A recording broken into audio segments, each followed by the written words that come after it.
오늘은 이제 한국에 돌아와서 천국 한국에 왔습니다. 역시 한국에 오니까 좋죠.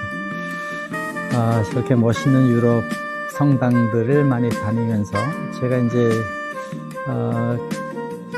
40년 전에 처음 이제 박사학위를 따고 유럽의 이상하게 성지 지역에 이제 많은 그 군대 군사 기술 관련된 회사들이 많아서 일부러 이제 성지 순례 같이 다녀보면서 바티칸 그 대성전에서 제가 이 기도를 하려고 그러는데 플래시가 터지는 걸 보고 많은 충격을 받았었습니다. 유럽에 있는 성지 순례는 정말 이제 신이 떠난 것 같은 곳을 40년 전에 다녔는데 지금은 뭐 이제 익숙해졌죠. 근데 그 중에서도 이 유럽 안에 여러 군데 이제 중세 문화라는 건 기독교 문화랑 마찬가지잖아요. 거기를 다니면서 뭐 이런 베르나에 있는 그런 콜로세움 같은데 같이 비슷한 게 있는데 그런 데나 또 이제 이런 교회마다 다 들어가 사진을 찍고 기도를 간단히 하고 왔습니다.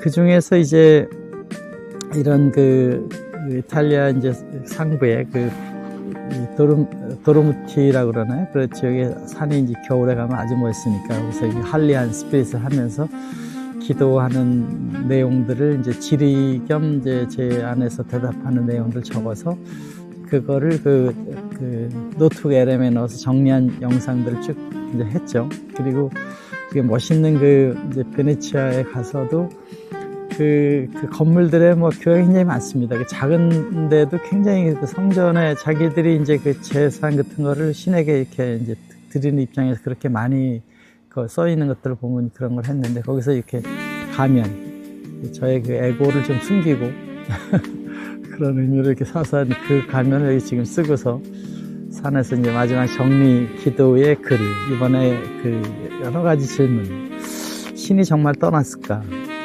기독교에서 우리가 생각하는 신이라는 것과 예수님이 받았던 거와 하나님에 대한 생각을 좀 정리하면서 나름대로 교회에 이제 신나는 교회로 정말 교회의 본질로 돌아가게 해야 되겠다 하는 제2의 프로테스탄트 같은 생각을 기도를 하면서 왔고 그동안에 이제 제일 마지막으로 헤겔 그 시대에 있었던 쇼펜하우어의 부정적인 삶 그때는 이제 불교 철학을 많이 보면서 이제 인생을 어렵게 우리 기독교도 그렇잖아요. 이제 타락했으니까 이 세상을 그렇게 보자 시각이 고루 봤는데 관찰을 좀 긍정적으로 하면서 예수님의 사랑의 복음과 희망을 줬던 이제 메타노니아 천국이 가까웠다 하는 우리 깨달으면 된다 그런 것이 회개가 아니라 그런 뜻에서 저는 이번 여행에서 제2의 교회 가면 정말 신나고 교회 가면 하나님의 음성을 들을 수 있고 하나님의 이야기를 나누는 곳 신의 파편에 우리 성령들을 가진 사람들이 와서 하는 곳에 이제 내용을 좀 얘기해보자 해서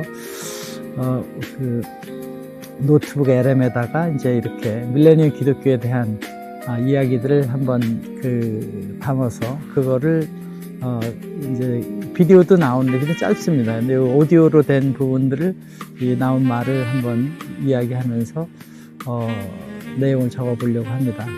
한번 그 내용이 어떤 것인가 들어보면서 같이 생각을 해봤으면 좋겠습니다.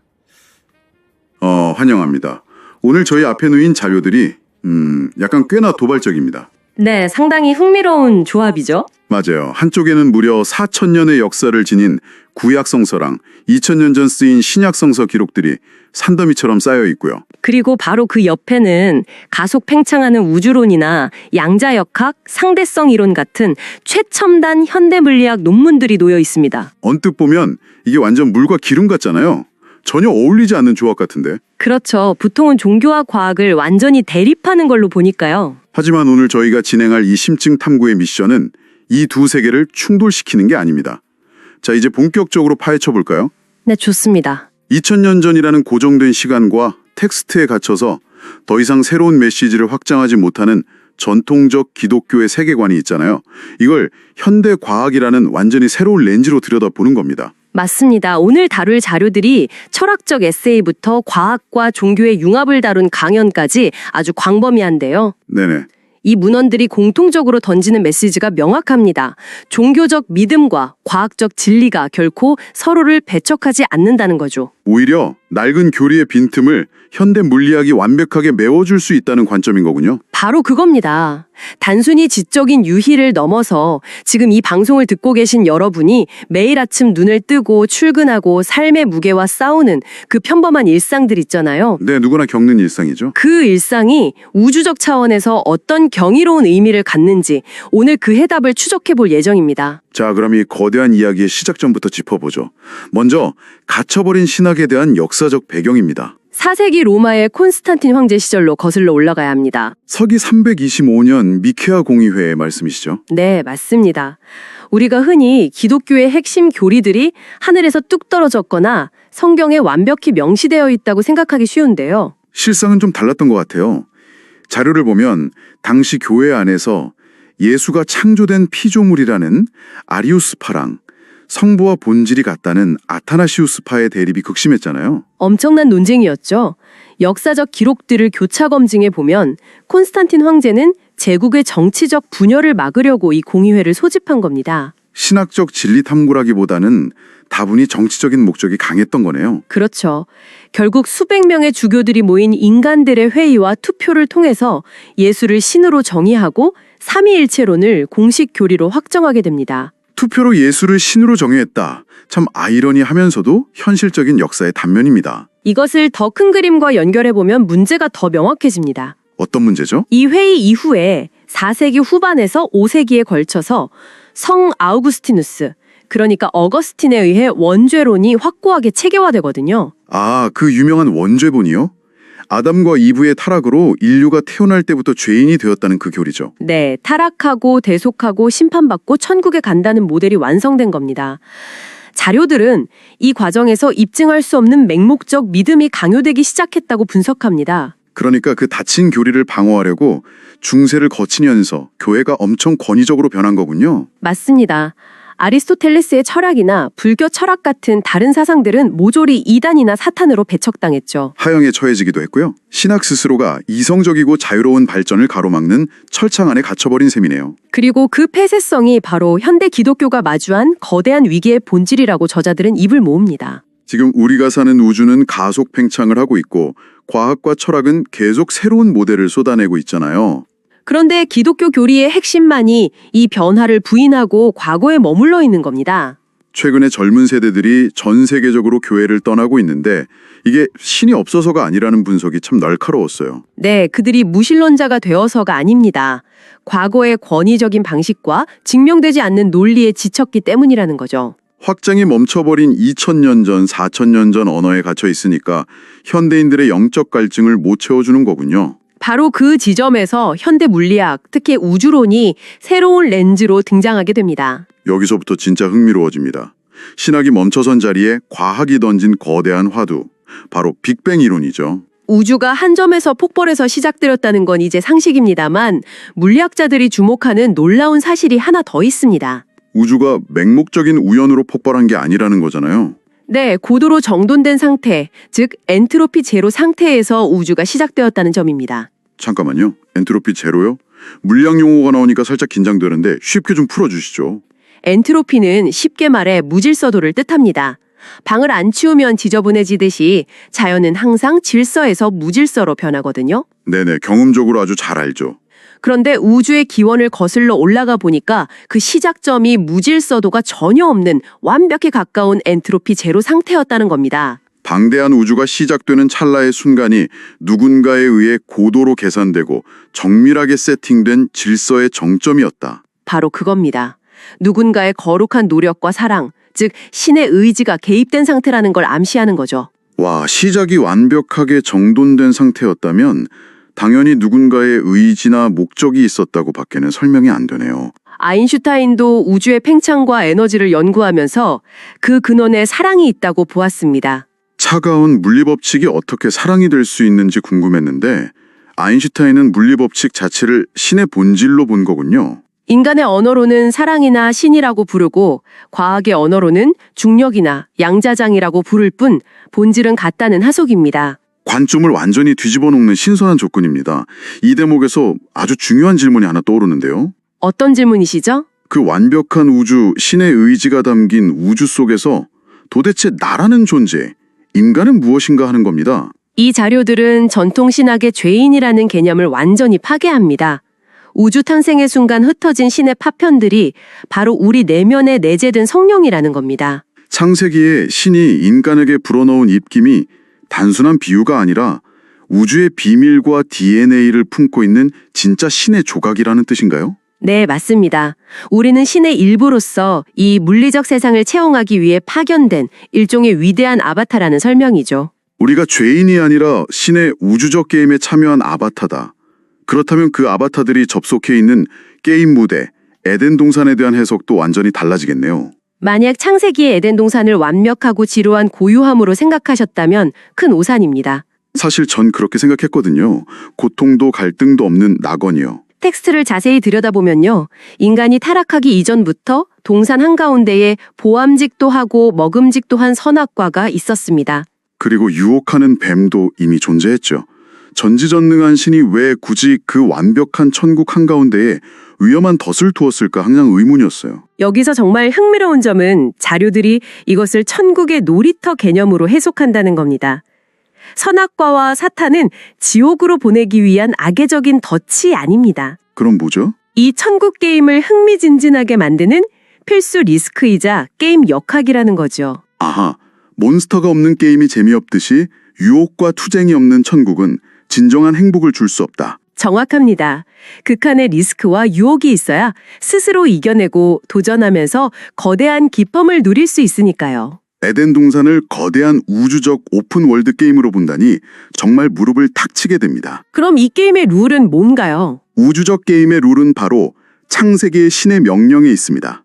생육하고 번성하여 세상을 주관하라. 아, 그게 번식하라는 단순한 뜻이 아니라 지구촌외로 자신의 달란트를 키우고 예술, 과학, 비즈니스 등에서 끊임없이 자기 도전을 하라는 거군요. 네, 수도와 연구의 과정, 그 치열한 삶 자체가 바로 천국을 가장 완벽하게 즐기는 방식이라는 겁니다. 근데 현실에서 그 퀘스트를 수행하는 게 말처럼 쉽지 않잖아요.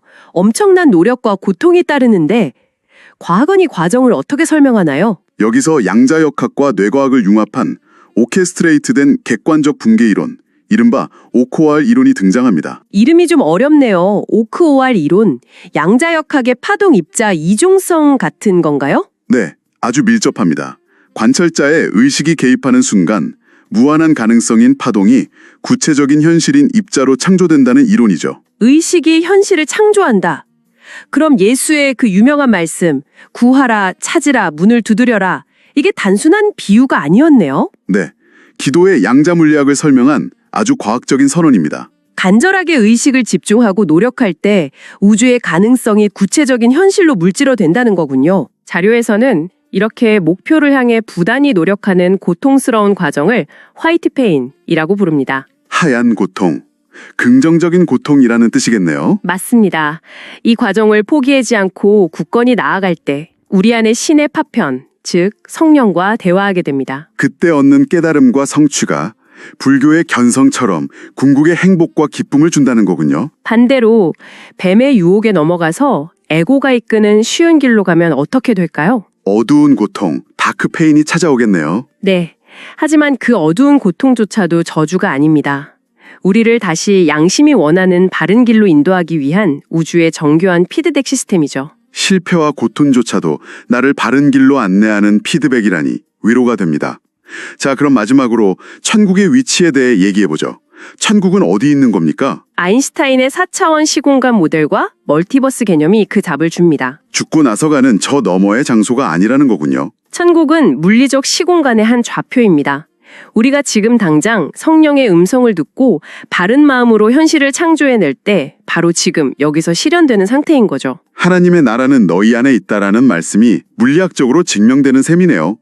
그럼 죽음은 뭔가요? 죽음은 끝이 아니라 단지 이 플레이그라운드에서 한 사이클의 경험을 마치는 겁니다. 영원히 또 다른 멀티버스의 시공간 좌표로 이동하는 거군요. 네, 새로운 제로 베이스 게임을 시작하는 경이로운 전환일 뿐입니다. 와, 거대한 우주적 서사입니다. 그래서 이것이 지금 듣고 계신 여러분의 일상에 다 무슨 의미일까요? 여러분은 죄를 지어 벌을 받는 나약한 존재가 아닙니다.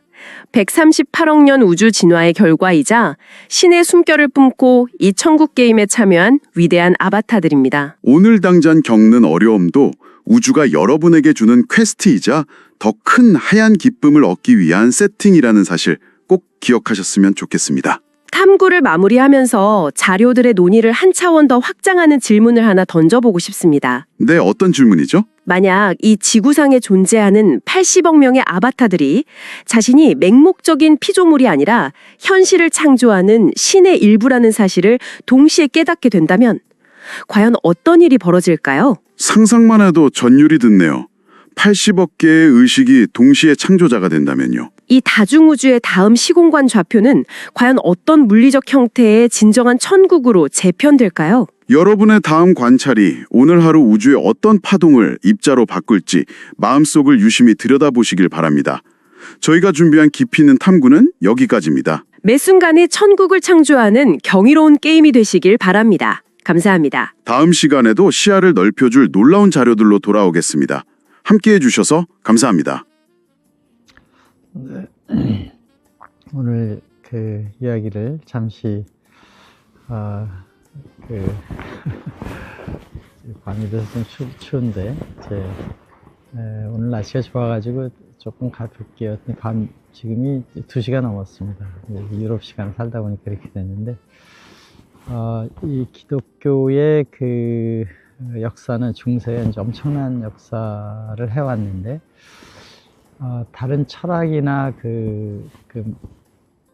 이 유교, 불교 이런 데와 다른 것은 이제 그 피직스 안에 사랑이 있다는 그 가정을 했던 아인슈타인, 이제 그 편지에 있다는 설의입니다. 그걸 학문적으로 한 것은 아니고 그 사랑이 있다고 하는 그 아인슈타인의 얘기 내용처럼 피직스에 E 이퀄 MC 스퀘어의 M이 물질이 되는 게 파동에서 나온 건 좋은데 그 파동이라는 웨이브의 본질이지 에너지, 우리가 설명할 때 파동이라고 그러지만 그 파동의 그 본질이 뭐냐, 이거를 아인슈타인은 거기에 아마 사랑인 것 같다. 왜냐하면 과학이라는 것 자체가 진리이고 논리적이고 또 아름다운 것을 만들어내잖아요. 물론 악한 게 이렇게 되는 것이라고 해석할 수도 일부 있을 수 있지만 근본적으로는 그것이 다 선을 향해서 만들어져 있는 본질이 있으니까 그 창조해내는 에너지, M이 만들어지는 에너지는 사랑 같다, 이렇게 표현을 했습니다. 그 사랑이 뭔지 모르지만 사랑하면 창조가 일어나니까 그 사랑의 에너지에 어떤 것이 있는 것이 아닌가. 그러니까 요한 복음에서도 이제 그 말씀, 의지, 사랑, 빛 이런 표현들이 나오는데 이제 그것을 통한 이제 세상의 창조라고 보면서 우리는 그 물리의 본질에 신이 있다. 그러니까 그 세상을 모델할 때 부처님은 고진멸도, 그 철학, 논리 여기저기 사랑이 없잖아요. 그 안에. 근데 우리가 이 우주를 볼 때 그 네이처 하면 아름답고 사람들이 모이면 그 사랑이라는 우리가 해석할 수 없는 그 무엇인가 창조력이 있는 것이 나오게 되는데 그 본체가 신이다. 신은 우리를 목숨 바쳐 사랑했다는 예수님의 그 길을 보여주는 그 부분이 큰 차이가 있는 거죠. 좋은 얘기들은 엄청 많지 않습니까?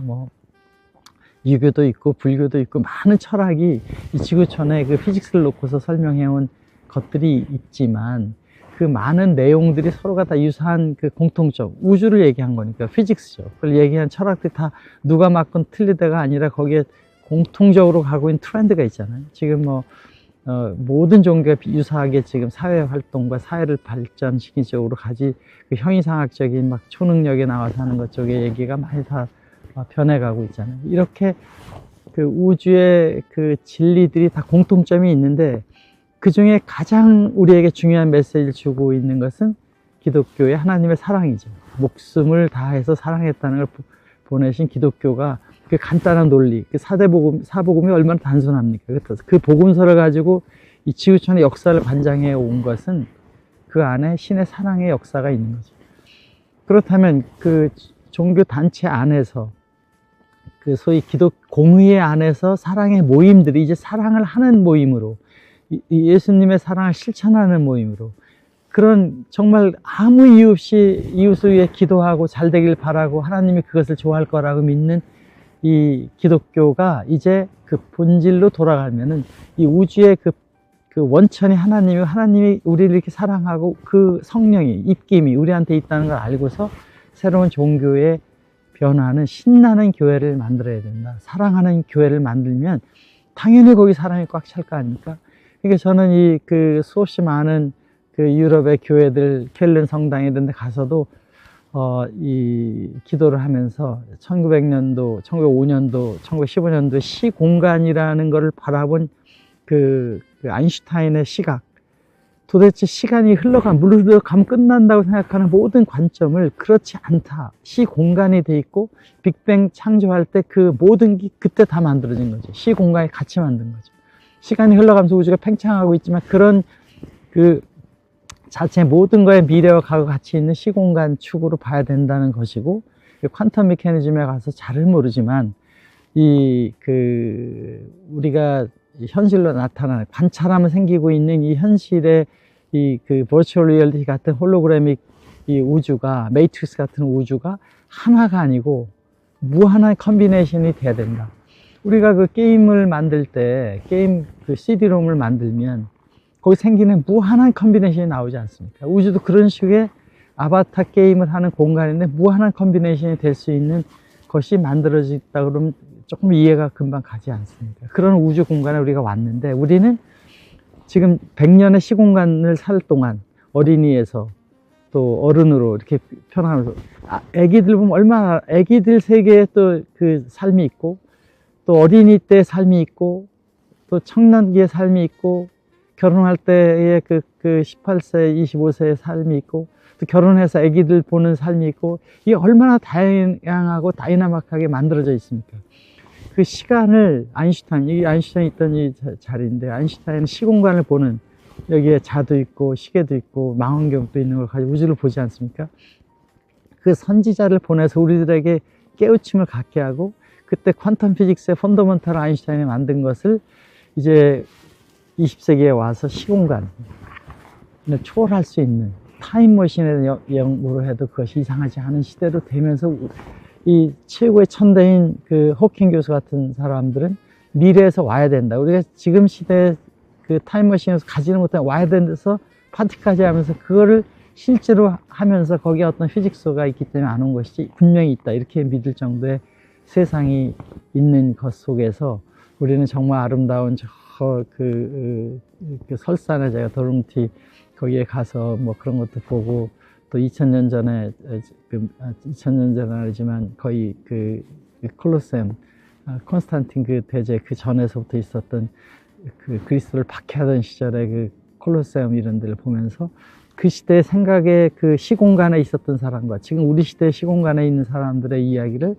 들려주면서, 이제는 정말 우리가 이 세상을 고루 보는 모델, 그렇게 관찰하는 시대의 역사에서 이제는 이게 정말 그 찬란한 신의 사랑이 있는 공간으로 우리가 전부 관찰하면서 그런 현실로 가는 시공간의 이동이 필요하고, 또 이제 그런 것을 위시하고 바라게 되면 우리의 또 저의 다음 세대, 죽고 나서 갔을 때 그 이동, 아인슈타인 죽을 때 죽음은 없다, 시공간의 이동일 뿐인데 이렇게 과학자들의 편지를 쓰지 않습니까?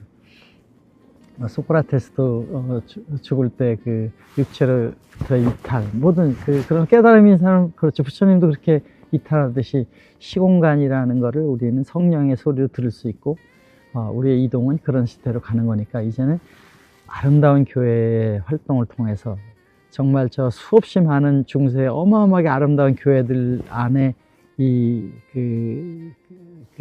정말 그 할리한 스피리트 안에서 신의 느낌을 가지고 우리가 신의 성령을 가지고 이야기하는 제2의 프로테스탄트 운동이 돼서 교회가 차고 넘치고 하나님의 사랑이 온 세상에 가득한 그런 역사가 일어날 수 있다 하는 기도를 하고서 이런 내용들을 인공지능의 도움을 받아서 제 생각을 좀 정리해 봤습니다. 여러분, 멋진 세상에서 행복하게 되는 것은 자기 지금 주어진 것을 마음속에 평화가 있고, 가난한 사람한테 천국이 있다고 한 예수님의 말씀은 지금 내가 가난하더라도 그 안에서 이만큼이라도 행복하게 가면서 주변에 사랑을 나누게 되면 천국이 온다는 뜻이잖아요.